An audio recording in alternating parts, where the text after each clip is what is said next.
لولا كتاب من الله سبق لمسكم فيما أخذتم عذاب عظيم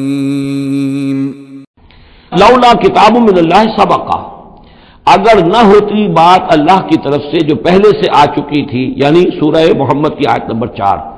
اس میں ایک امکان نکلتا تھا اس کی تعبیر کا، اگرچہ تعبیر کے اندر میرے نزدیک غلطی ہوئی ہے، لیکن پھر بھی ایک اس کے اندر امکان موجود تھا جس کو کہ استعمال کیا ہے محمد الرسول اللہ صلی اللہ علیہ وسلم سے۔ لولا کتاب من اللہ سبقہ، اگر یہ اللہ تعالیٰ کی طرف سے بات پہلے سے طے نہ ہو چکی ہوتی، لمسکم فیما اخذتم عذاب عظیم، تو جو کچھ تم نے یہ فدیہ وغیرہ لیا ہے اس پر تم پر بڑا سخت عذاب آتا۔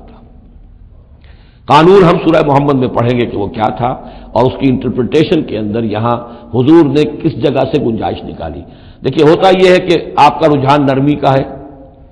تو آپ ایک ہی بات کے اندر سے نرم پہلو نکال لیں گے، جیسے کہ میں نے عرض کیا تھا کہ جو لوگ کے سنتے ہیں الذین یستمعون القول فیتبعون احسن، وہ لوگ کہ جو کسی بات کو سن کر پھر پیروی کرتے ہیں اس میں سے بہترین کی، جو بھی اس میں اعلیٰ ترین درجہ ہے اس تک پہنچنے کی کوشش کرتے ہیں۔ لیکن طبیعت کے اندر اگر نرمی تھی تو اس نرمی کی وجہ سے حضور نے اس کے اندر ایک اپنے لیے گنجائش نکال لی، لیکن چونکہ اس آیت کے اندر وہ گنجائش واقعتاً موجود ہے، لہذا فرمایا اگر وہ نہ ہوا ہوتا، لولا کتاب من اللہ سبقہ، اگر وہ آیت پہلے نازل نہ ہو چکی ہوتی، لمسکم فیہا فیما اخذتم عذاب عظیم، تو تم پر جو بھی تم نے لیا ہے یہ فدیہ وغیرہ، اس پر تم پر بڑی سخت پکڑ ہوتی اور عذاب آتا۔ روایات میں آتا ہے کہ